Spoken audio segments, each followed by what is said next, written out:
Langit Jakarta di penghujung tahun terasa dingin, tetapi tidak sedingin hati Arini. Di usianya yang menginjak 35 tahun, ia seharusnya sedang merayakan ulang tahun pernikahan ke-10 bersama Wisnu, suaminya. Alih-alih merayakan, Arini justru duduk di meja makan marmer, mendengarkan lantunan melodi yang paling ia benci, senandung puji-pujian untuk pelakor. Di depannya, mertuanya, Ibu Ratna, dengan anggun menyendok sup asparagus. Matanya bersinar-sinar penuh kegembiraan yang terasa seperti racun.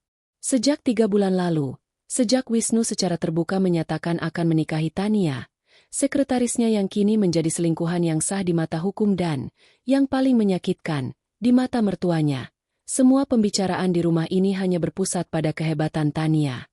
"Kamu tahu, nih," ujar Ibu Ratna sambil meletakkan sendoknya. "Tania itu benar-benar wanita modern, cerdas, lulusan luar negeri, dan mandiri. Dia tidak perlu meminta apa-apa dari Wisnu. Dia punya 3 butik di kawasan elit. Butik, Arini, bukan hanya jualan kue rumahan seperti kamu." Arini menahan diri untuk tidak tersedak. Ia memang menjual kue dan dessert melalui sistem online, bisnis yang ia rintis dari nol dan cukup sukses untuk menutupi kebutuhan sehari-hari tanpa harus menggantungkan diri pada gaji Wisnu. Namun, di mata Ibu Ratna, usaha itu hanyalah jualan kue rumahan yang tidak sebanding dengan kemilau butik Tania. "Kemarin dia mengajak ibu memilih cincin pernikahan," lanjut Ibu Ratna. Suaranya melunak penuh kekaguman. "Dia bilang, 'Tidak apa-apa, Bu, saya yang bayar. Ini hadiah kecil untuk Wisnu karena sudah mau membagi hatinya.' Ah, sungguh mulia. Dia bahkan tidak menuntut rumah besar seperti wanita kebanyakan. Dia bilang apartemennya di SCBD sudah lebih dari cukup." Wisnu yang duduk di sampingnya hanya menunduk. Sesekali menyesap air putih. Wajahnya menunjukkan campuran rasa bersalah dan kelegaan. Bersalah karena menyakiti Arini, tetapi lega karena Ibu Ratna kini berada di pihaknya. Pihak yang membenarkan poligami dengan alasan, istri kedua lebih mumpuni. Tania juga bilang dia akan membiayai pesta pernikahan mereka sendiri. Pesta di ballroom Hotel Bintang 5, Arini. Semuanya diurus Tania. Wisnu benar-benar beruntung. Dia mendapatkan wanita yang bukan hanya cantik, tapi juga kaya raya dan berkelas. Tidak merepotkan. Kata-kata Ibu Ratna menusuk Arini tepat di ulu hati, bukan karena Arini menginginkan pesta itu, tetapi karena betapa cepatnya seluruh keluarga itu mengganti standarnya tentang siapa yang pantas mendampingi Wisnu. Selama 10 tahun, Arini adalah menantu idaman, yang penurut dan pandai memasak. Kini, ia hanya dianggap beban dan biasa saja. "Iya, Bu. Tentu saja Wisnu beruntung," jawab Arini. Suaranya tenang, hampir terlalu tenang. Ia menatap Ibu Ratna lurus-lurus. Semoga kebahagiaan itu sesuai dengan harga yang harus dibayar. Ibu Ratna tidak menangkap sindiran itu. Ia terlalu sibuk dengan hayalan kemewahan Tania.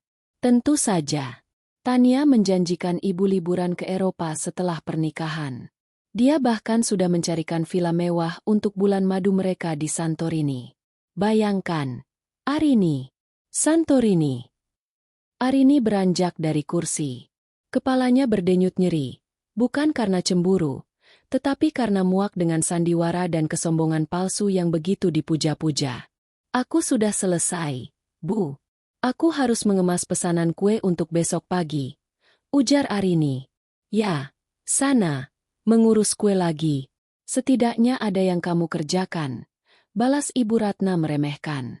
Arini berjalan menuju dapur. Suaminya, Wisnu, mengikutinya. Di ambang pintu dapur, Wisnu meraih lengan Arini. "Arini, aku minta maaf. Ibu hanya menyuarakan apa yang kamu dan dia yakini." "Wisnu," potong Arini dingin. "Bahwa dia lebih pantas, lebih kaya, lebih baik? Kamu tidak perlu meminta maaf. Aku sudah tahu. Aku sudah lama melihatnya." "Tidak, bukan begitu. Aku mencintaimu, Arini. Tapi Tania bisa memberikan koneksi dan status sosial yang ibu inginkan. Itu penting untuk karirku." Wisnu mencoba membela diri.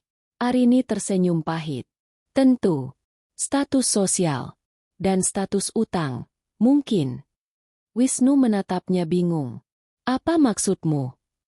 Arini tidak menjawab. Ia hanya menatap Wisnu dengan mata yang menyimpan 1000 rahasia. Pernikahan itu akan diselenggarakan 2 minggu lagi. Persiapan sudah mencapai 90%.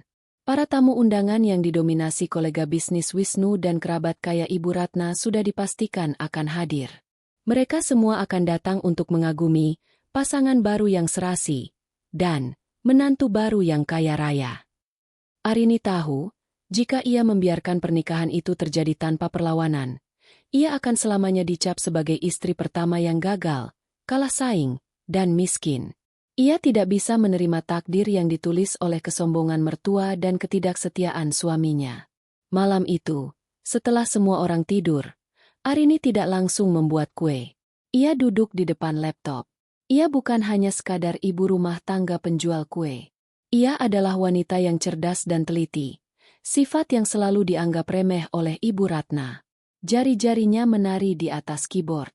Ia membuka sebuah folder yang ia beri nama Sandi. Kue paling mahal. Di dalamnya terdapat salinan dokumen, screenshot percakapan, dan bukti transfer. Jauh sebelum Tania menjadi pelakor suaminya, Tania adalah teman lama Arini, tepatnya, teman kuliah yang sering menghubunginya ketika membutuhkan bantuan. Tania sering bercerita tentang ambisinya untuk membuka butik, tetapi selalu terkendala modal. Arini ingat betul. 3 tahun lalu, Tania memohon pinjaman yang cukup besar. Pinjaman ratusan juta untuk modal awal butiknya, dengan janji pengembalian dalam 1 tahun setelah bisnisnya stabil. Arini, yang saat itu baru saja mendapat warisan kecil dari kakeknya, luluh dan setuju. Tania yang meminta pinjaman itu, 3 tahun lalu, tidak pernah disebutkan dalam sanjungan Ibu Ratna. Yang dibanggakan hanyalah Tania si pemilik 3 butik mewah. Arini mengambil ponselnya, membuka galeri. Ia menatap undangan pernikahan mewah milik Wisnu dan Tania. Senyum dingin terukir di bibirnya. Kalian mengira aku sudah kalah. Kalian mengira aku hanya istri pertama yang menyedihkan. Kalian memuji-muji dia sebagai wanita mandiri yang kaya raya. Arini mengeluarkan dokumen perjanjian utang yang telah dilegalisasi, melaminatinya dengan hati-hati. Pesta yang dibiayai Tania. Ya, Bu? Villa di Santorini. Ya? Bisik Arini. Baiklah, aku akan datang ke pesta itu. Tapi bukan sebagai tamu, melainkan sebagai penagih. Dan ratusan juta itu akan menjadi harga yang harus kalian bayar untuk semua kebohongan dan kesombongan ini. Malam itu, rencana Arini telah bulat dan dipersiapkan dengan sangat matang. Ia akan membuat pesta pernikahan itu menjadi pesta penagihan paling mahal dan memalukan dalam sejarah keluarga mereka. Arini duduk di ruang kerjanya yang kecil. Ruangan yang dulunya ia gunakan untuk merencanakan menu dessert mingguan, kini berubah menjadi markas operasi senyap. Lampu meja menyorot tumpukan dokumen yang tersusun rapi di hadapannya. Aroma vanila dari sisa adonan kue seolah beradu dengan bau kertas dokumen yang serius. Setelah memutuskan untuk mengacak-acak pernikahan, Arini tahu ia tidak boleh hanya mengandalkan emosi. Ia harus menggunakan logika dan data. Targetnya bukan hanya mempermalukan Tania, tetapi menghancurkan ilusi kekayaan yang begitu diagung-agungkan Ibu Ratna dan yang menjadi alasan utama Wisnu berani mengambil istri kedua. Arini memulai penyelidikan mendalam tentang Tania Adira, si calon menantu kaya raya, yang disebut Ibu Ratna sebagai pemilik 3 butik elit. Hubungan Arini dan Tania di masa lalu lebih dari sekadar teman kuliah. Mereka sempat dekat saat kuliah, terutama saat Arini sering membantu Tania menyelesaikan tugas-tugasnya. Saat itu, Tania memang sudah menunjukkan ambisi besar, selalu mengincar lingkungan sosial yang lebih tinggi, tetapi modalnya selalu tipis. Arini membuka file digital yang ia kumpulkan 3 tahun lalu. Di sana tersimpan rapi surat perjanjian utang piutang, SPU ditandatangani di atas materai, menyebutkan pinjaman sebesar 450 juta rupiah, 450 juta rupiah, dari Arini kepada Tania, dengan jaminan goodwill dan perjanjian pengembalian maksimal 1 tahun setelah butik pertama beroperasi penuh. Screenshot chat, Percakapan di mana Tania merengek, meyakinkan Arini bahwa pinjaman ini adalah satu-satunya kesempatan baginya untuk meraih mimpi, dan berjanji akan menjadikan Arini investor pasif tanpa perlu ikut campur urusan butik. Bukti transfer bank. 3 kali transfer berbeda ke rekening pribadi Tania dalam rentang waktu 2 bulan. Totalnya mencapai angka yang disepakati. Selama 3 tahun ini, Tania memang mengirim beberapa kali transfer kecil, yang ia sebut sebagai bunga persahabatan, atau bagi hasil kecil. Namun, jika diakumulasi, transfer itu bahkan tidak mencapai 5% dari total pokok pinjaman. Arini sudah mengirim beberapa kali pesan menagih utang pokok itu, tetapi selalu dibalas dengan janji-janji manis tentang bisnis yang akan segera melambung, atau tunggu sebentar lagi. Setelah Tania mulai menjalin hubungan gelap dengan Wisnu, dan terutama setelah pengumuman pernikahan, Tania berhenti merespons. Dia seolah melupakan keberadaan Arini, yakin bahwa Arini, si istri pertama yang rendah hati, tidak akan berani menagih di depan umum. Kini, Arini beralih ke penyelidikan kekayaan Tania saat ini. Ia menggunakan koneksi kecilnya. Salah satu pelanggan setianya adalah seorang notaris pensiunan yang suka mengobrol, untuk mendapatkan informasi tentang aset properti dan perusahaan yang berafiliasi dengan nama Tania Adira. Hasilnya mengejutkan. Tania memang memiliki 3 butik, tetapi statusnya adalah penyewa murni. Butik-butik itu beroperasi dengan modal utang bank yang besar, dan laporan keuangannya menunjukkan margin yang tipis. Apartemen di SCBD yang dibanggakan Ibu Ratna ternyata adalah unit sewa bulanan mewah yang dibayar di muka untuk 6 bulan saja, untuk keperluan show-off menjelang pernikahan. Bukan milik pribadi. Lebih jauh lagi, Arini menemukan data yang menunjukkan bahwa salah satu butik Tania baru saja disomasi oleh pemasok karena tunggakan pembayaran. Kekayaan Tania adalah fasad yang rapuh, gelembung sabun yang siap pecah. Dia tidak kaya, dia hanya pandai bergaya kaya, gumam Arini pada dirinya sendiri. Arini mencetak semua dokumen yang ia kumpulkan, surat perjanjian utang yang sudah dilegalisir notaris, sebagai salinan resmi, dan bukti-bukti supporting lainnya. Ia memasukkan semua dokumen itu ke dalam sebuah map kulit hitam elegan. Map itu terasa berat, berisi kebenaran seberat ratusan juta rupiah. Dia memikirkan kembali Ibu Ratna. Mertuanya sangat terobsesi dengan kelas dan kekayaan. Ibu Ratna mengira Tania adalah penyelamat status sosial keluarga.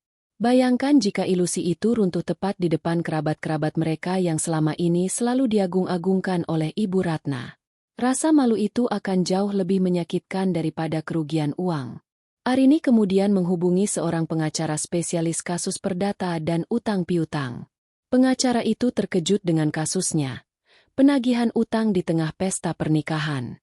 Ini akan menjadi penagihan paling dramatis dalam karir saya, Bu Arini, kata sang pengacara melalui telepon, antara geli dan serius. Saya tidak ingin drama, Pak. Saya ingin kebenaran dan uang saya kembali. Dan saya ingin itu disaksikan oleh semua orang yang selama ini dia tipu, tegas Arini. Pengacara itu menjelaskan bahwa secara hukum, penagihan tersebut tidak melanggar aturan, selama Arini tidak melakukan kekerasan fisik atau perusakan properti. Kehadiran dokumen legal yang kuat akan memperkuat posisinya. Arini meminta pengacara itu untuk bersiap, karena Arini akan memberinya lampu hijau di waktu yang tepat. Ia tidak akan datang sendiri. Ia butuh saksi resmi. 2 hari menjelang pernikahan, Ibu Ratna datang ke kamar Arini, membawa tas tangan dari merek ternama, yang Arini tahu pasti dibelikan oleh Tania. Arini, pernikahan ini lusa. Kamu tidak akan aneh-aneh, kan? Tanya Ibu Ratna dengan nada mengancam. Jaga sikapmu. Kalau kamu datang, bertingkah manis dan anggun. Jangan membuat ibu malu di depan kolega-kolega Tania. Ingat, dia itu calon menantu yang high class. Arini tersenyum, senyum yang mencapai matanya, tetapi penuh makna tersembunyi. Tentu saja, Bu. Saya akan datang. Saya berjanji akan membuat momen itu menjadi momen yang tak terlupakan. Ibu Ratna menghela napas lega, salah mengartikan janji Arini sebagai kepasrahan. Bagus. Itu baru menantu yang bijak. Ibu senang kamu akhirnya bisa menerima status barumu. Arini hanya mengangguk. Dia membiarkan Ibu Ratna hidup dalam gelembung kepalsuan itu. Peta perang telah digambar. Senjata telah diasah. Arini sekarang memiliki amunisi yang lebih kuat daripada sekadar cemburu, bukti utang ratusan juta dan bukti kebohongan status sosial Tania. Arini tidak hanya akan mengacak-acak pernikahan itu, ia akan menghancurkan fondasi kebohongan yang telah dibangun oleh Tania dan Wisnu, dan yang paling penting, menghancurkan kesombongan Ibu Ratna. Sebuah amplop tebal berwarna gold tergeletak di meja rias Arini. Undangan pernikahan Wisnu dan Tania. Desainnya mewah, dengan ukiran timbul dan pita sutra, mencerminkan citra, kaya raya, yang ingin dijual Tania kepada dunia. Arini meraihnya, bobot kertas itu terasa ironis, seberat utang yang tersembunyi di baliknya. Tadinya, Arini berencana untuk menolak hadir. Namun, setelah merencanakan skenario penagihan, kehadiran Arini menjadi vital. Ia harus berada di sana, di tempat yang paling mulia dan paling disakralkan oleh Tania dan Ibu Ratna. Wisnu memberikan undangan itu secara canggung, beberapa hari setelah pertemuan makan malam yang tegang di bab 1. Ini, kata Wisnu singkat, menghindari tatapan Arini.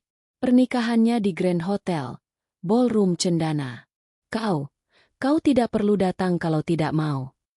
Oh, aku pasti datang, balas Arini, senyumnya dingin. Aku tidak akan melewatkan tontonan yang begitu mahal ini. Wisnu hanya menghela napas, menganggap Arini sedang dalam fase sindiran pahit seorang istri yang terluka. Ia tidak tahu bahwa Arini telah berganti peran dari korban menjadi pemburu. Di hari-hari menjelang pernikahan, Ibu Ratna semakin menjadi-jadi. Ia sering mengadakan pertemuan kecil dengan kerabat dekat atau teman arisannya. Arini sering, kebetulan, lewat saat Ibu Ratna sedang memamerkan calon menantunya. Lihat, Bu Hera, Tania itu benar-benar permata. Dia seorang self-made woman. Beda dengan yang dulu, yang tahunya cuma bikin kue di rumah, ujar Ibu Ratna, menunjuk Arini dengan lirikan tajam, memastikan Arini mendengarnya. Para kerabat itu akan menatap Arini dengan rasa kasihan yang meremehkan, membuat Arini merasa seperti barang bekas yang sudah dibuang. Tania bahkan sudah membelikan suaminya jam tangan mewah yang harganya ratusan juta. Benar-benar menantu yang tahu cara menghargai suami, kata Ibu Ratna lagi, dengan penekanan pada kata ratusan juta. Sebuah angka yang terus berputar di kepala Arini, menghubungkannya dengan utang. Arini memilih untuk diam, menyerap setiap kata puji-pujian dan setiap cemoohan yang dialamatkan padanya. Diamnya bukanlah tanda kepasrahan, melainkan fokus. Semakin tinggi ekspektasi yang dipasang mertua dan tamu-tamu itu terhadap kekayaan Tania, semakin besar dan dramatis keruntuhannya nanti. Malam sebelum hari H. Arini menghabiskan malam itu bukan dengan menangis, tetapi dengan merapikan tampilannya. Ia memilih pakaian yang akan ia kenakan besok, sebuah dress panjang sederhana berwarna deep emerald, warna yang kontras dan mencolok di antara warna-warna pastel mewah. Ia juga memastikan map kulit hitamnya, yang berisi kebenaran dan keadilan, berada dalam tas tangan yang mudah diakses. Ia lalu membuka ponselnya dan mengirim pesan kepada pengacara. Besok, jam 19.30, Anda standby di lantai bawah. Saya akan menghubungi Anda 10 menit setelah saya tiba. Bersiaplah untuk menyajikan dokumen terpanas yang pernah Anda tangani. Kita akan menagih secara tunai. Pengacara membalas singkat. Siap, Bu Arini. Pertunjukan akan dimulai. Hari H. Pagi yang cemas. Wisnu terlihat sangat gelisah. Ia mondar-mandir di ruang keluarga. Ia mencoba bicara pada Arini, mencari semacam persetujuan atau restu palsu. Aku harap kau baik-baik saja, Arini. Setelah ini, kita akan bicara tentang perceraian kita. Semua aset akan dibagi dengan adil, ujar Wisnu, merasa ia sudah sangat baik hati. Adil. Arini mengangkat alis. Apakah adil jika kau menikah dengan wanita yang memiliki hutang ratusan juta yang belum ia bayar? Itu namanya aset yang tidak adil, Wisnu. Wisnu terkekeh pelan, mengira Arini sedang berbicara kiasan tentang beban utang moral. Jangan terlalu dramatis. Arini. Tania kaya raya. Dia tidak punya hutang. Oh, dia punya. Dan aku akan membuktikannya. Jangan khawatir. Aku akan datang. Dan aku tidak akan membuat kegaduhan yang tidak perlu. Arini berjanji. Ia tidak berbohong. Ia akan membuat kegaduhan yang sangat perlu. Tiba di Grand Hotel. Pukul 19. Arini tiba di Grand Hotel. Lobi hotel dipenuhi dekorasi bunga segar yang mewah. Suasana terasa anggun dan high class, persis seperti yang diimpikan Ibu Ratna. Saat ia memasuki ballroom, ratusan pasang mata tertuju padanya. Arini bukan hanya istri pertama yang terlupakan. Ia adalah bekas luka yang hadir di pesta kemenangan.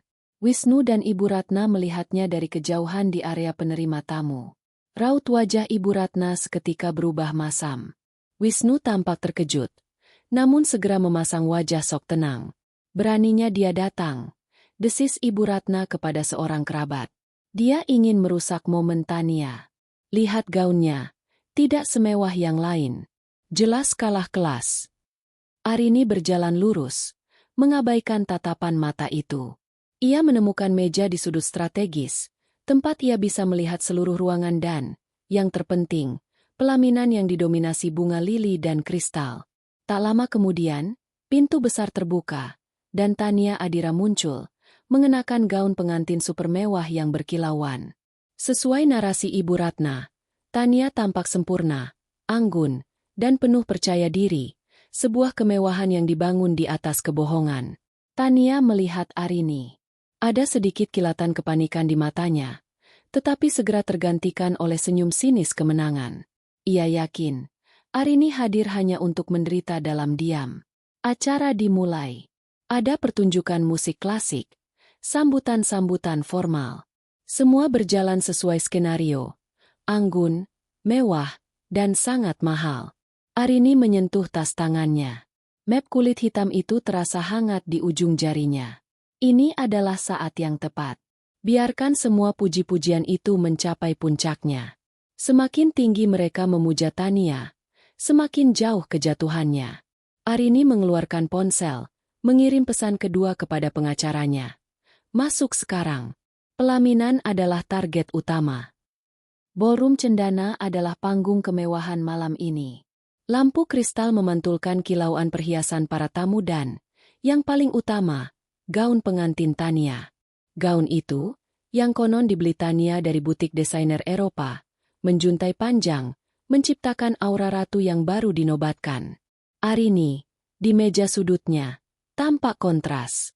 Ia mengenakan dress panjang berwarna deep emerald, warna hijau tua yang tenang namun tegas, tanpa banyak manik-manik atau payet. Ia sengaja memilih desain yang elegan tetapi minimalis. Ia tidak datang untuk berkompetisi dalam hal mode. Ia datang sebagai kebenaran. Di tengah keramaian, Arini terlihat seperti sebuah jangkar di lautan kemewahan yang berlebihan. Penampilannya, yang jauh dari kesan, berusaha keras, justru memancarkan ketenangan yang mengganggu. Gaunnya, di mata para tamu, mungkin sederhana, tetapi di mata Arini, itu adalah seragam pemburu. Arini memperhatikan setiap detail. Ibu Ratna duduk di barisan depan, tersenyum lebar dan melambaikan tangan kepada setiap tamu penting yang hadir. Beliau sesekali mencuri pandang ke arah Arini. Raut wajahnya menunjukkan campuran rasa takut dan penghinaan, seolah kehadiran Arini adalah noda yang harus diabaikan. Wisnu, di pelaminan, tampak lebih tenang daripada saat di rumah.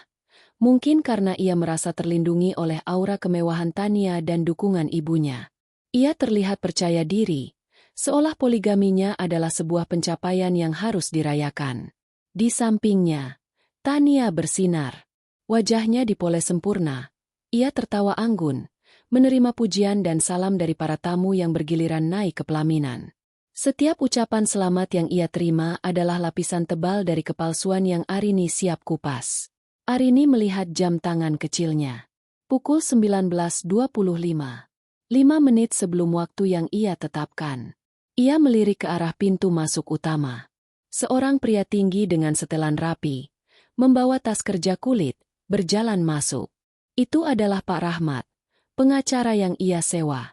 Pak Rahmat berjalan santai, terlihat seperti tamu penting dari kantor pengacara besar, berhasil menyatu dengan keramaian tanpa menimbulkan kecurigaan. Pak Rahmat langsung menuju area belakang, tempat Arini sebelumnya menginstruksikan untuk menunggu.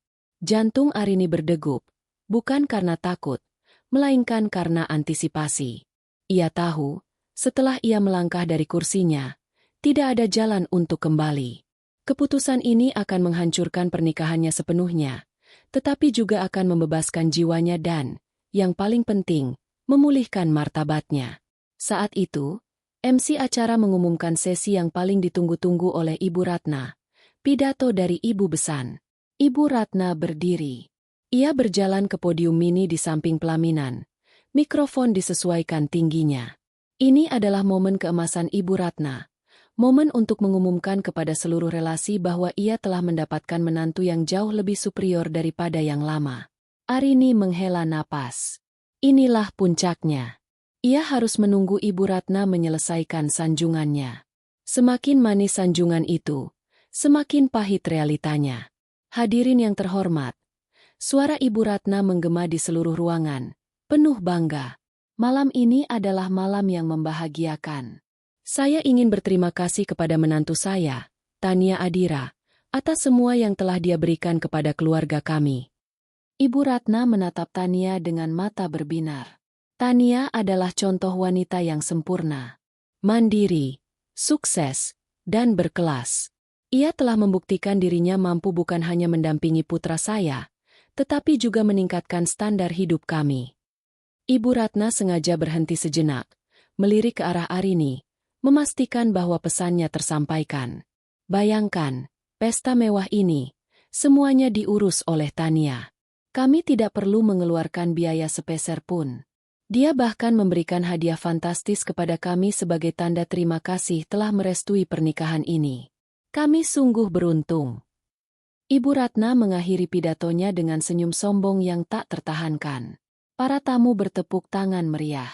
Tania tersenyum penuh kemenangan. Wisnu terlihat lega dan bangga. Momen ini adalah puncak kepalsuan. Meningkatkan standar hidup, membiayai semua, hadiah fantastis. Semua pernyataan ini adalah klaim yang dibiayai oleh utang yang belum terbayar. Arini melihat kesempatan itu. Ia bangkit dari kursinya dengan gerakan yang anggun, tetapi penuh otoritas. Matanya yang tajam tertuju lurus pada pelaminan. Semua tamu terdekatnya seketika diam dan memperhatikan pergerakannya. Arini berjalan lurus, melewati karangan bunga dan meja-meja bundar, menuju area dekat pelaminan. Langkahnya pelan, mantap, dan disengaja. Wisnu, Ibu Ratna, dan Tania menyadari pergerakan itu. Wajah mereka membeku. Mereka mengira Arini akan naik untuk memberikan ucapan selamat yang dipaksakan. Di saat yang sama, Pak Rahmat, sang pengacara, yang tadi bersembunyi di balik pilar, keluar. Ia berjalan cepat menuju Arini, menyerahkan map kulit hitam itu, dan mengambil posisi di samping Arini. Arini berdiri hanya beberapa meter dari pelaminan. Ia meraih mikrofon cadangan yang kebetulan diletakkan di meja musik kecil di dekatnya. "Maaf, permisi," kata Arini.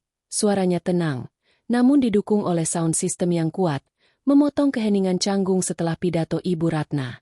Semua mata, ratusan pasang mata, kini tertuju pada Arini. Musik pernikahan mendadak dimatikan. Hanya ada keheningan. Ibu Ratna berbalik. Wajahnya memerah karena amarah dan malu. "Arini, apa yang kamu lakukan? Duduk. Jangan bikin malu," desisnya. Arini mengabaikan mertuanya.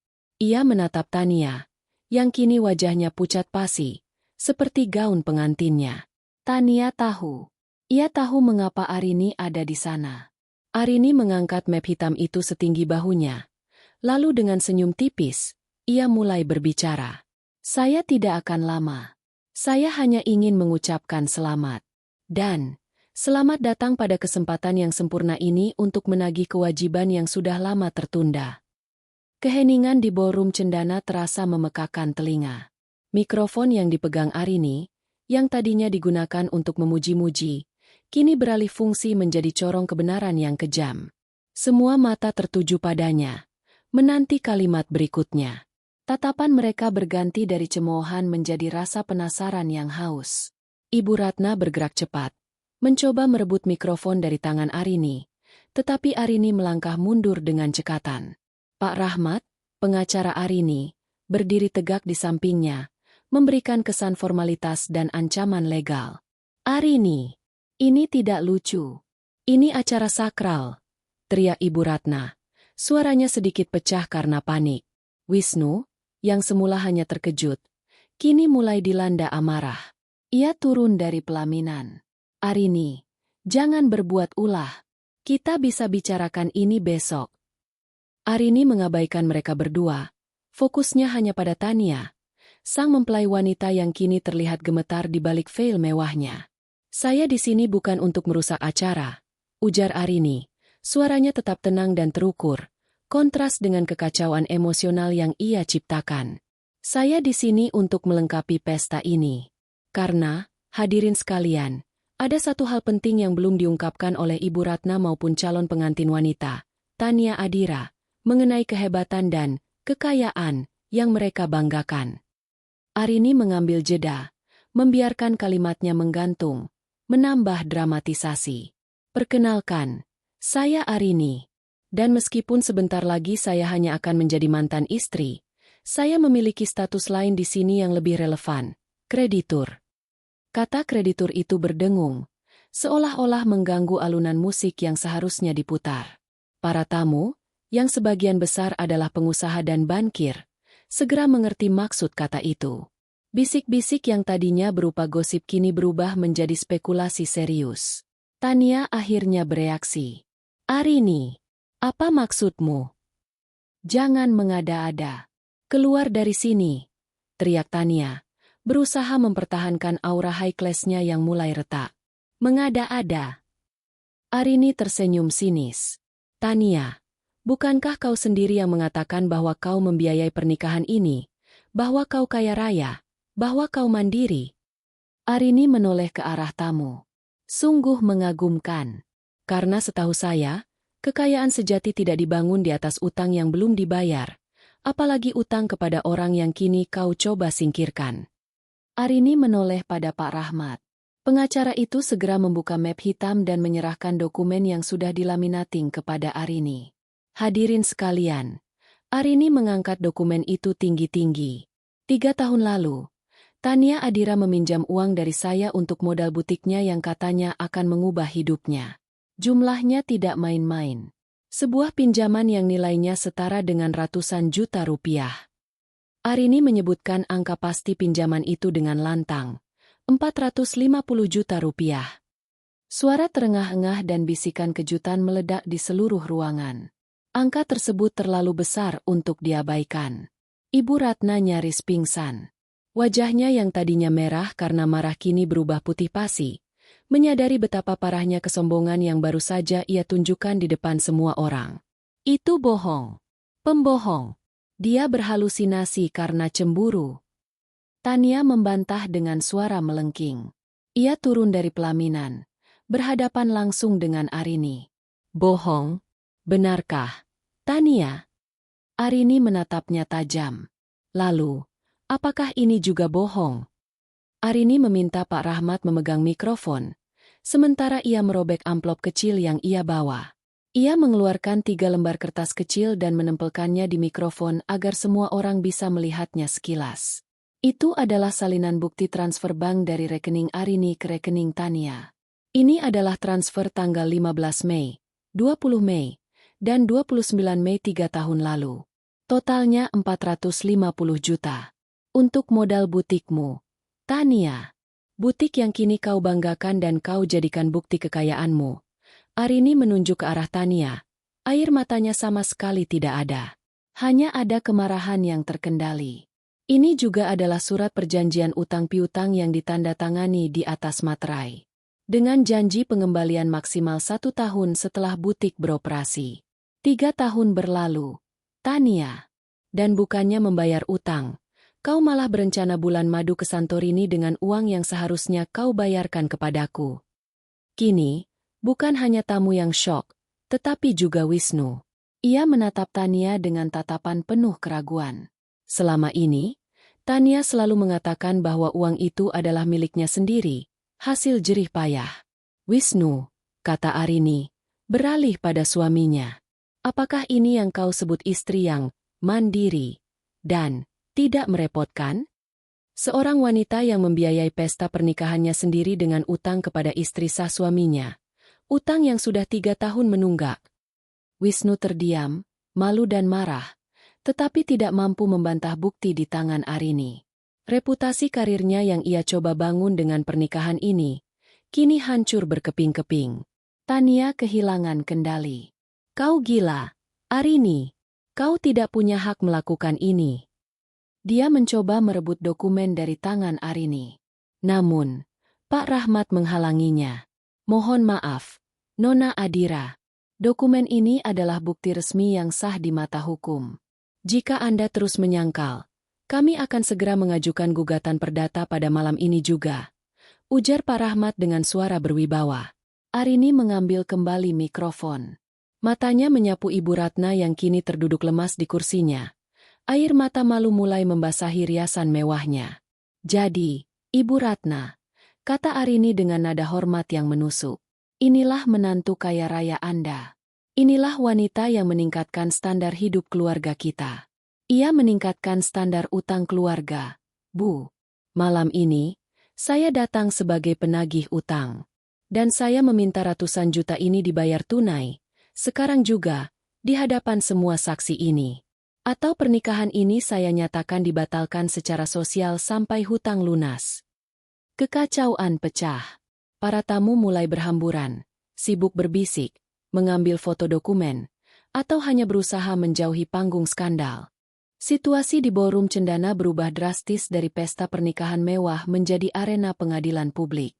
Teriakan Arini yang menagih utang, 450 juta rupiah, tunai di atas pelaminan telah memicu kegaduhan yang tak terkendali. Fokus utama kini beralih kepada Tania. Wajahnya yang semula angkuh kini berkerut karena panik dan rasa malu yang luar biasa. Ia adalah titik pusat dari kejatuhan citra yang ia bangun dengan susah payah. Tentu saja aku tidak punya uang tunai sebanyak itu sekarang. Kau gila, Arini. Jerit Tania, suaranya serak. Ia menoleh ke arah Wisnu dengan tatapan memohon. Sayang, katakan padanya. Ini semua fitnah. Dia hanya cemburu.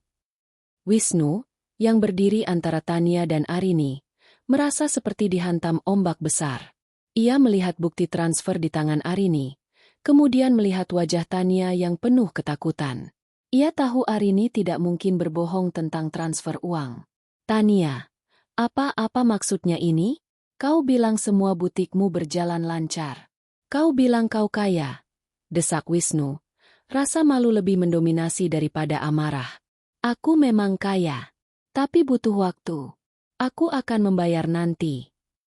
Tania mencoba berdalih, tetapi suaranya tidak meyakinkan siapapun. Arini tersenyum tipis. Oh, nanti? Sudah 3 tahun. Tania, bukankah kau baru saja berpidato tentang bagaimana kau membiayai pesta ini? Membelikan hadiah mewah, dan merencanakan liburan mewah ke Santorini? Jika kau punya uang untuk membiayai semua kemewahan palsu ini, mengapa kau tidak punya uang untuk membayar utangmu sendiri? Arini kemudian berbalik ke arah Ibu Ratna, yang kini dikelilingi oleh kerabat dan teman-teman arisannya yang tadinya memuji-muji. Wajah Ibu Ratna tampak seperti patung lilin yang mulai meleleh. Semua warna dan kesombongan lenyap. Bu Ratna, Arini berbicara lagi, lembut namun menusuk. Tadi ibu bilang, menantu baru ibu ini adalah wanita mandiri yang meningkatkan standar hidup. Kini, dia adalah penipu yang membiayai pernikahan di atas utang yang belum dibayar. Mana yang benar, Bu? Salah satu teman arisan Ibu Ratna berbisik keras. Ya Tuhan, jadi semua ini kebohongan? Katanya dia dari keluarga terpandang. Bisik-bisik ini adalah racun bagi Ibu Ratna. Reputasinya yang selama ini ia jaga mati-matian, kini hancur di depan semua orang yang paling ia hargai pendapatnya. Ibu Ratna mendesis ke arah Tania. Tania, benarkah ini? Kamu membohongi kami. Kamu bilang kamu berkelas. Tania, yang merasa ditinggalkan oleh semua orang, termasuk calon mertuanya, menatap Arini dengan kebencian murni. Kau sengaja melakukan ini. Kau ingin menghancurkan hidupku. Justru kau yang menghancurkan hidupku. Tania, kau mencuri suamiku dan kau mencuri uangku. Hari ini, aku datang untuk mengambil kembali bagianku. Bagianku adalah kebenaran, dan uangku, balas Arini tegas. Pak Rahmat maju selangkah, memanfaatkan kekacauan tersebut untuk mendramatisir aspek legal. Kami memberikan waktu hingga besok pagi, pukul 9, untuk membayar lunas utang pokok beserta bunga keterlambatan yang akan kami hitung malam ini juga. Jika tidak, surat gugatan ini akan segera kami daftarkan ke pengadilan negeri dengan tuntutan penggelapan dan wan prestasi. Dan saya yakin, publikasi pers akan sangat tertarik dengan skandal ini. Ancaman gugatan dan publikasi pers langsung mengenai sasaran. Bagi seorang pengusaha yang mengandalkan citra mewah dan kepercayaan, skandal utang ratusan juta adalah hukuman mati sosial dan bisnis. Beberapa tamu mulai mengemasi barang mereka, bergegas keluar seolah tempat itu adalah zona bencana. Mereka tidak ingin diasosiasikan dengan skandal utang yang memalukan tersebut. Melihat keadaan sudah tidak bisa diselamatkan, dan dengan ancaman hukum yang nyata, Wisnu berbalik kepada Tania. Wajahnya dipenuhi kekecewaan. Tania, kau harus jelaskan ini padaku. Sekarang, di mana uang itu? Tania, yang sudah tidak bisa berdalih lagi, hanya bisa terisak. Aku menggunakannya untuk deposit butik kedua dan ini, untuk pesta ini. Aku pikir aku bisa menutupinya setelah kita menikah. Pengakuan Tania yang tidak sengaja, bahwa sebagian uang utang itu digunakan untuk membiayai pernikahan mereka, mengakhiri ilusi Ibu Ratna. Pesta mewah ini, kebanggaan Ibu Ratna, ternyata dibangun di atas uang milik Arini. Arini merasa puas. Ia tidak perlu berteriak atau berbuat kerusuhan. Pengungkapan kebenaran dan ancaman hukum sudah cukup untuk mengacak-acak pernikahan itu secara total. Ia melangkah maju, meraih mikrofon dari Pak Rahmat untuk kali terakhir. Hadirin sekalian, katanya, dengan suara yang kini lebih lembut, seolah hanya menyampaikan fakta sederhana. Saya rasa acara resepsi ini sudah cukup. Saya harap Anda semua menikmati pertunjukan drama ini. Saya pamit. Arini mengangguk sopan kepada para tamu yang tersisa, meraih map hitamnya kembali, dan berbalik meninggalkan pelaminan yang penuh air mata, kepalsuan yang hancur, dan bau bunga lili yang kini terasa menyesakan. Ia meninggalkan Ibu Ratna yang terisak malu, Wisnu yang diliputi penyesalan dan amarah, dan Tania yang kini terpaksa berhadapan dengan utang yang lebih besar daripada pernikahan impiannya. Di pintu keluar, Arini bertemu pandang dengan Pak Rahmat. Terima kasih, Pak. Pekerjaan yang sangat rapi. Sama-sama, Bu Arini. Uang itu pasti kembali. Dan reputasi mereka? Itu akan membutuhkan waktu yang sangat lama untuk pulih.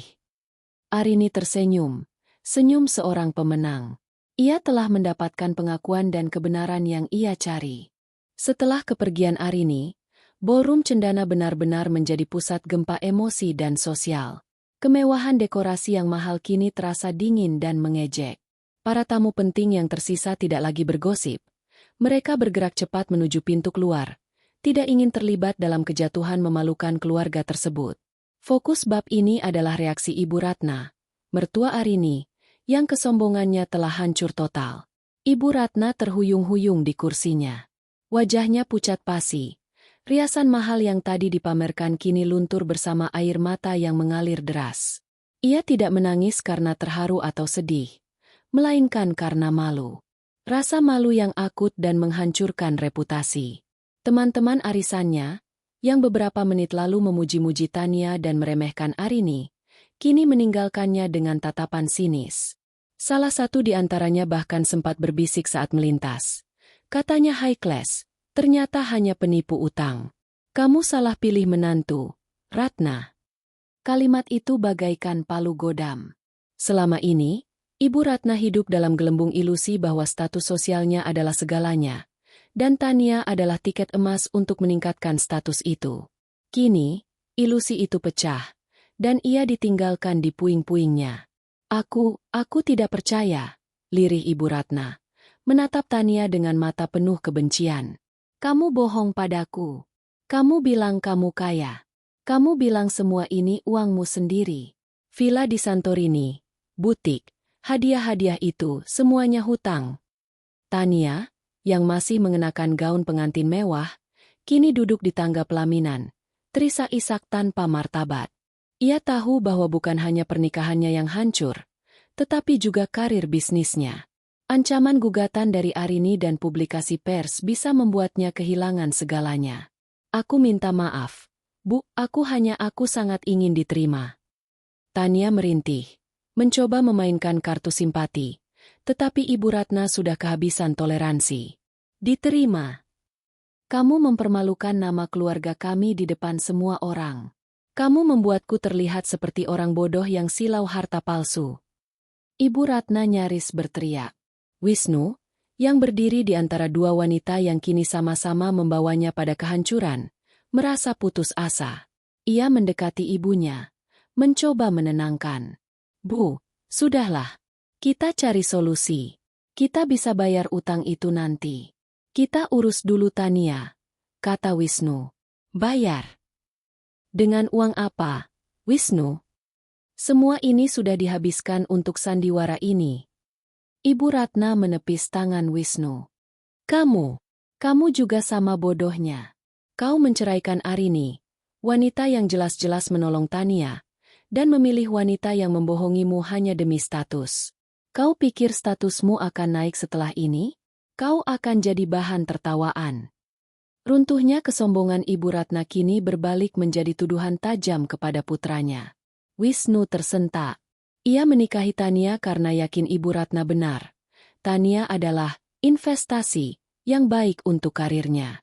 Kini, investasi itu telah menjadi liabilitas yang memalukan.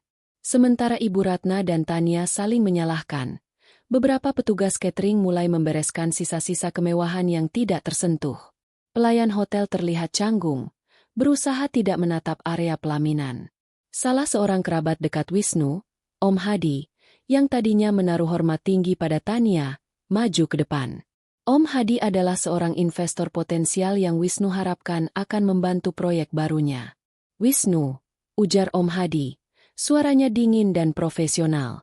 Saya rasa proyek kerjasama kita harus ditunda, atau mungkin dibatalkan. Saya tidak bisa bekerja sama dengan orang yang kurang memiliki penilaian karakter yang baik. Apalagi, jika calon pasangan hidupnya terlibat skandal utang sebesar ini. Maaf. Keputusan Om Hadi adalah pukulan telak. Wisnu menyadari bahwa efek domino yang ditimbulkan Arini jauh lebih besar dari sekadar pengungkapan utang. Ini adalah kehancuran reputasi profesional dan sosialnya. Wisnu menatap Tania dengan mata kosong. Cinta, nafsu, dan ilusi yang ia miliki terhadap Tania lenyap seketika, tergantikan oleh rasa jijik dan penyesalan. Butik-butikmu benar-benar tidak menghasilkan. Tanya Wisnu, suaranya pelan. Tania hanya bisa mengangguk sambil terisak. Aku sedang berusaha. Tapi semua pemasokku menagih. Dan kau gunakan uang Arini untuk menutupi ini semua dan membeli pesta ini. Wisnu menaikkan suaranya. Kau menghancurkanku. Kau menghancurkan ibuku. Kau menghancurkan segalanya. Malam yang seharusnya menjadi malam paling bahagia Wisnu, kini menjadi malam penyesalan dan pengkhianatan. Ia tidak hanya ditipu oleh Tania, tetapi ia juga ditipu oleh ilusi yang diciptakan oleh ibunya sendiri. Di sisi lain, Arini yang baru saja meninggalkan hotel, menerima telepon dari Pak Rahmat. Bu Arini, Nona Adira sudah menghubungi saya. Dia sangat panik dan menawarkan untuk mencicil utang dalam waktu 2 tahun. Arini tersenyum di ujung telepon. Tolak, Pak Rahmat. Katakan padanya, utang harus dibayar sesuai janji atau hari libur Santorininya akan berubah menjadi kamar sel penjara. Kita sudah punya bukti yang kuat. Jangan beri dia kelonggaran. Saya ingin dia merasakan kesulitan yang ia ciptakan. Arini menutup teleponnya. Ia tidak merasa dendam, hanya merasa puas. Kepuasan karena melihat keadilan sosial ditegakkan. Ia telah membuktikan kepada mertuanya dan suaminya bahwa kekayaan sejati adalah integritas, bukan kilauan palsu. Di kamar hotel yang ditinggalkan itu, kemewahan palsu itu kini menjadi latar belakang skandal. Pernikahan itu belum resmi dibatalkan secara hukum, tetapi secara sosial, pernikahan Wisnu dan Tania sudah hancur berkeping-keping. Kekacauan yang ditimbulkan Arini adalah kekacauan yang disengaja. Ia tidak hanya menuntut uang, ia menuntut pengakuan atas kebenaran, dan ia mendapatkannya dengan gemilang. Setelah Arini pergi dan para tamu berhamburan, hanya tersisa Ibu Ratna, Wisnu, dan Tania di tengah puing-puing pesta senilai ratusan juta rupiah. Petugas hotel mulai membersihkan area, menambah rasa malu yang menusuk karena mereka menjadi saksi bisu skandal keluarga ini. Tania kini benar-benar dalam mode panik. Ia bukan lagi pengantin wanita yang sombong, melainkan seorang debitur yang terancam bangkrut dan dipenjara. Wisnu, tolong aku. Kita harus bicara dengan Arini. Kita tidak bisa membiarkan ini terjadi. Tania menarik lengan Wisnu. Wisnu menarik tangannya dengan kasar. Rasa jijik tercampur dengan kemarahan. Ia merasa dikhianati 2 kali. Oleh Tania karena utang dan kebohongan statusnya, dan oleh ibunya karena desakan untuk meninggalkan Arini demi status. Bicara apa lagi, Tania? Kau sudah bilang semuanya. Kau menggunakan uang istriku untuk membiayai pesta kita. Kau membuatku terlihat seperti orang bodoh yang silau harta palsu. Hardik Wisnu. Aku hanya ingin kita sukses. Ibu Ratna ingin aku kaya. Aku melakukannya untuk kita. Tania mencoba membela diri, melemparkan kesalahan pada obsesi Ibu Ratna terhadap kekayaan. Aku tidak pernah memintamu berutang pada Arini, bentak Wisnu. Ia berjalan ke arah Ibu Ratna, yang masih meratap di kursinya. Bu, lihat apa yang sudah terjadi. Kau yang mendorongku. Kau yang terus memuji-muji dia dan merendahkan Arini. Semua ini salah ibu. Ibu Ratna mengangkat kepalanya. Air matanya membasahi bedak. Ini salahku? Aku hanya menginginkan yang terbaik untukmu. Aku ingin menantu yang tidak memalukan. Aku tidak tahu dia penipu. Perdebatan sengit itu menjadi tontonan bagi beberapa staf hotel yang sedang membersihkan. Ini adalah kekacauan yang diinginkan Arini. Kekacauan yang memaksa mereka saling menyalahkan dan mengungkapkan kebenaran yang selama ini ditutup-tutupi. Tania, dalam keputusasaan, akhirnya mengungkap detail lain yang memperburuk keadaan. Kau tahu, Bu Ratna, aku bahkan tidak sebahagia itu dengan Wisnu. Aku melakukannya karena aku tahu aku bisa mendapatkan pinjaman dari Arini jika aku dekat dengannya dulu. Aku bahkan sempat pura-pura tertarik pada bisnis kue rumahan Arini agar dia percaya padaku. Jerit Tania, kini melepaskan semua kepura-puraan. Pengakuan ini sangat mengejutkan Ibu Ratna. Ternyata, bukan hanya kekayaan Tania yang palsu, tetapi juga ketulusannya. Ia telah menjadi alat dalam skema penipuan yang melibatkan uang. Jadi kau mendekati Wisnu hanya untuk menghindari penagihan Arini? Ibu Ratna hampir tidak bisa bicara. Tidak. Awalnya iya. Tapi kemudian aku jadi suka dengan perhatiannya. Dengan idenya untuk menjadi istri kedua. Tania terdiam. Menyadari bahwa ia baru saja mengakui bahwa hubungannya dengan Wisnu dimulai dari motif yang sangat manipulatif. Wisnu menatap Tania dengan mata mendidih. Ini adalah titik balik. Pengkhianatan emosionalnya jauh lebih menyakitkan daripada utang ratusan juta itu. Cukup, Tania. Pernikahan ini batal. Aku tidak mau ada hubungannya lagi denganmu, kata Wisnu. Suaranya mengandung otoritas yang jarang ia tunjukkan. Tania histeris. Ia tahu bahwa kehilangan Wisnu berarti ia harus menghadapi utang 450 juta rupiah sendirian, ditambah kemungkinan tuntutan hukum dan reputasi yang hancur. Tidak, Wisnu. Jangan. Aku akan bayar. Aku janji. Aku akan menjual butikku. Wisnu tidak mendengarkan. Ia menoleh ke Ibu Ratna. Bu, aku akan urus perceraianku dengan Arini. Tapi percayalah, aku harus membayar semua ini. Aku harus mengurus kekacauan yang kau dan Tania ciptakan. Wisnu kemudian segera menghubungi manajer hotel, meminta agar semua barang milik Tania segera dikemasi dan dikirim ke alamat sewaannya, bukan ke rumah Wisnu.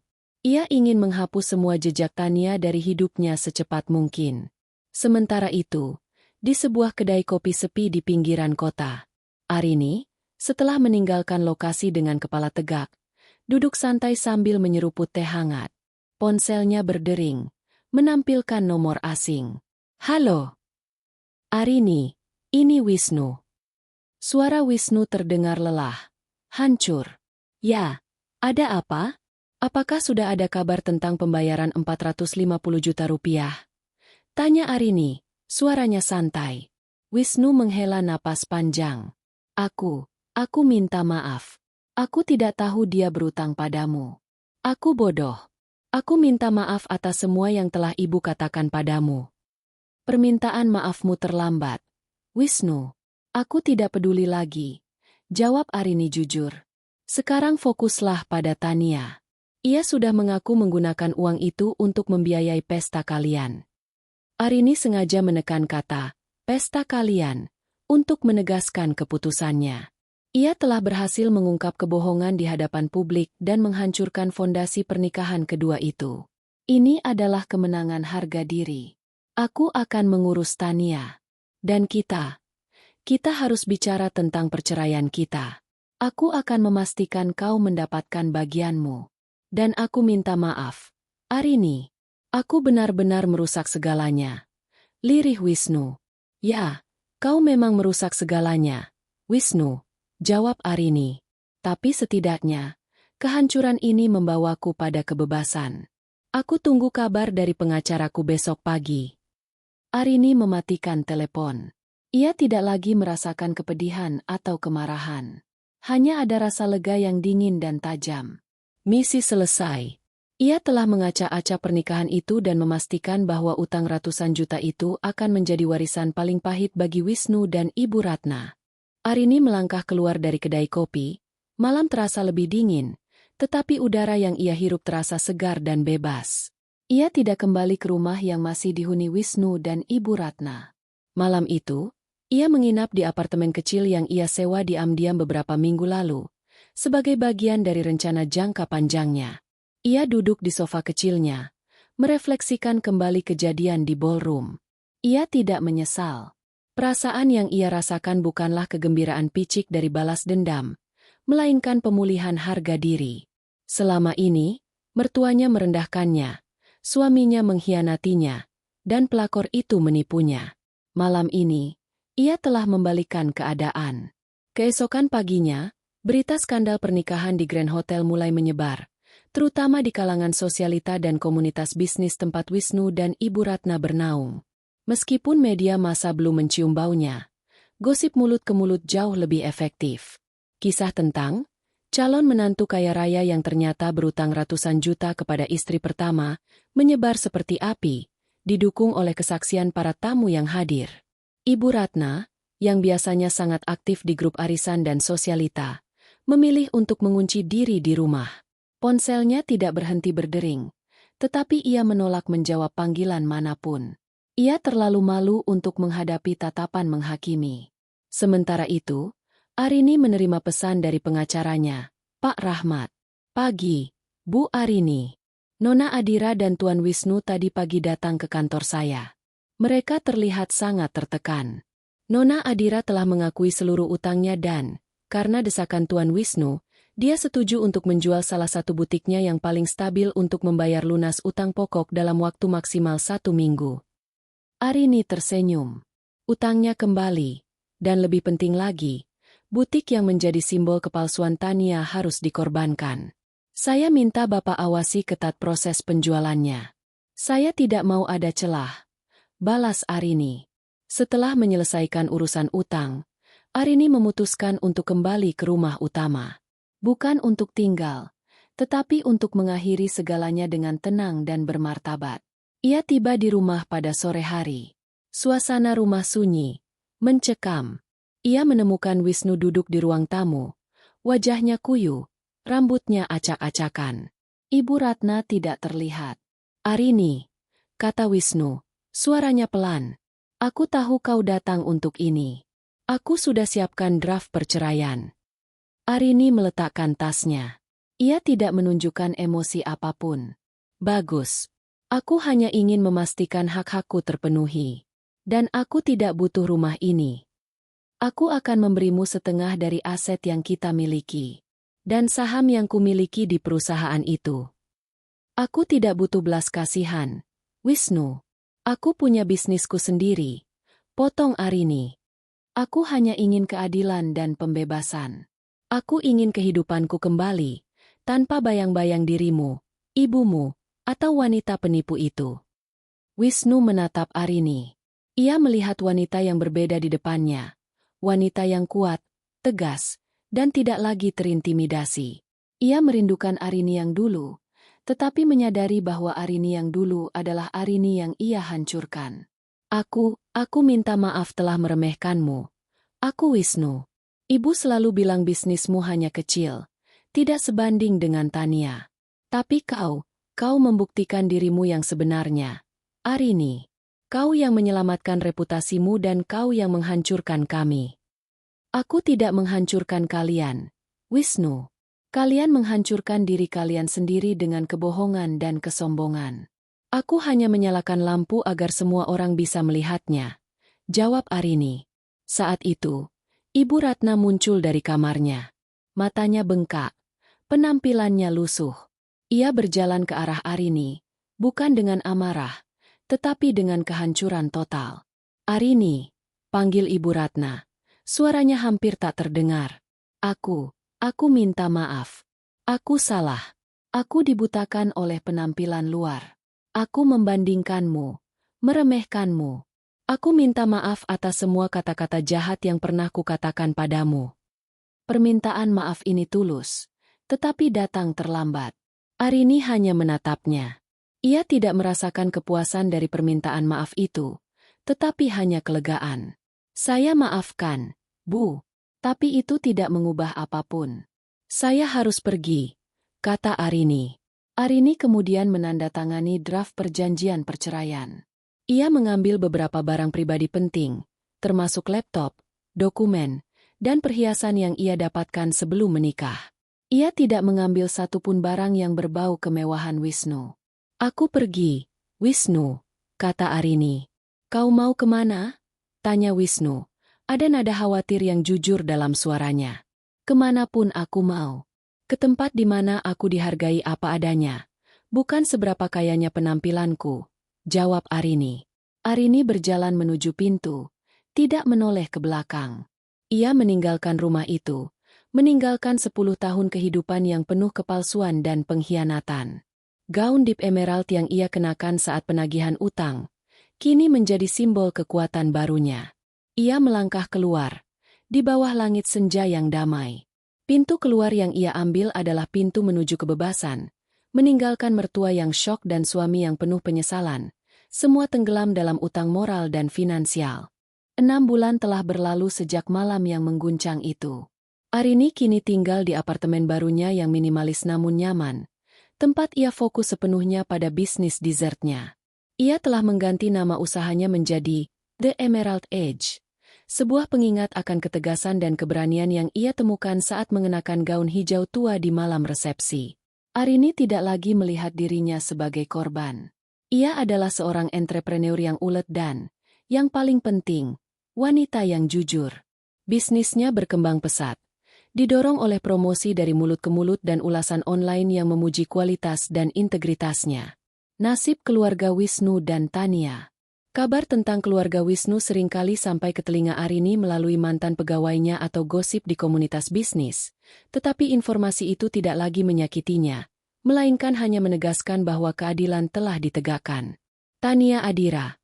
Ia berhasil menjual salah satu butiknya di bawah harga pasar untuk melunasi utang pokok 450 juta rupiah kepada Arini, tepat waktu sesuai ultimatum Pak Rahmat. Sisanya dari penjualan itu nyaris tidak cukup untuk menutupi utang-utang lain kepada pemasok. Butik-butik lainnya menderita kerugian besar karena skandal utang yang menyebar luas. Reputasinya hancur, dan ia menghilang dari lingkaran sosialita, tidak pernah menjadi Nyonya Wisnu secara resmi. Wisnu, karirnya mengalami kemunduran signifikan. Proyek-proyek yang diharapkan masuk lewat koneksi ibu dan Tania batal atau tertunda. Ia dicap sebagai pria yang mudah ditipu dan memiliki penilaian buruk terhadap pasangan, sebuah stigma yang merusak citra profesionalnya. Wisnu akhirnya resmi bercerai dengan Arini sebulan setelah malam resepsi. Ia ditinggalkan dengan penyesalan, hutang moral, dan rumah besar yang kini terasa kosong. Ibu Ratna. Kesombongan Ibu Ratna benar-benar hancur. Ia menarik diri dari semua kegiatan sosial, tidak tahan menghadapi tatapan kasihan dan ejekan. Pengalaman ini mengajarkannya pelajaran paling pahit. Kekayaan sejati adalah kehormatan dan integritas, bukan kilauan harta palsu. Beberapa kali, Ibu Ratna mencoba menghubungi Arini, tidak lagi untuk mencemooh, melainkan untuk sekadar meminta maaf. Arini selalu menjawab dengan sopan, tetapi menjaga jarak, fokus pada penyembuhan diri sendiri. Fokus pada babak baru Arini. Suatu sore, Arini sedang mengatur jadwal pengiriman dessert pesanan sebuah hotel besar. Ponselnya berdering. Itu adalah Wisnu. Arini. Suaranya terdengar lebih rendah hati dari yang pernah Arini dengar. Aku hanya ingin mengucapkan terima kasih. Untuk apa? Tanya Arini. Untuk tamparan yang kau berikan malam itu. Kau menyelamatkanku dari pernikahan yang didasari kebohongan. Meskipun aku harus membayar harganya mahal, setidaknya aku tidak tenggelam lebih dalam. Anggap saja itu adalah pembayaran untuk utang moralmu padaku, jawab Arini, tanpa nada pahit. Aku juga ingin tahu, bagaimana kabarmu? Aku baik, Wisnu. Aku bahagia. Bisnisku maju. Aku bebas dari beban, kata Arini. Dan kau? Aku sedang mencoba membangun kembali. Aku akan menjual rumah besar itu. Aku tidak butuh kemewahan palsu lagi. Percakapan itu singkat dan jujur. Arini menutup telepon, merasa damai. Ia tahu Wisnu telah belajar dari kesalahannya, tetapi itu bukan lagi urusannya. Masa depan yang cerah. Arini kemudian mengambil sebuah kotak kecil dari lemarinya. Isinya adalah salinan surat perjanjian utang yang telah ia gunakan malam itu. Di sudutnya, ia menulis beberapa kata. The most expensive check I ever paid for. Ia telah menggunakan pinjaman itu sebagai senjata pamungkas, dan hasilnya jauh lebih berharga daripada uang, kebebasan dan pengakuan. Beberapa waktu kemudian, Arini mendapat tawaran dari sebuah perusahaan event organizer untuk menjadi pemasok dessert eksklusif mereka. Saat rapat, pemilik perusahaan itu, seorang wanita parubaya yang cerdas, tersenyum padanya. Arini, saya mengikuti kisahmu. Wanita yang berani menagih utang ratusan juta di tengah pesta pernikahan demi harga diri. Itu namanya keberanian dan integritas. Kami butuh mitra bisnis seperti Anda. Kami yakin produk Anda pasti jujur dan berkelas. Arini tersenyum lebar. Ia telah mendapatkan pengakuan. Bukan karena flashy, tetapi karena kejujuran. Ia kini merencanakan perjalanan solo pertamanya ke luar negeri, bukan ke Santorini, melainkan ke Islandia, tempat yang tenang, dingin, dan jauh dari hiruk-pikuk drama. Ia tidak perlu lagi memikirkan Wisnu, Ibu Ratna, atau Tania. Arini berdiri di depan jendela apartemennya, menatap kota metropolitan yang ramai. Ia bukan lagi wanita rumahan yang rapuh. Ia adalah wanita yang bangkit dari pengkhianatan, menggunakan kecerdasannya, dan meninggalkan masa lalu tanpa beban. Kehidupannya kini adalah kanvas kosong yang ia lukis sendiri, bukan dengan warna kemewahan palsu, tetapi dengan warna ketenangan dan kemandirian yang sejati.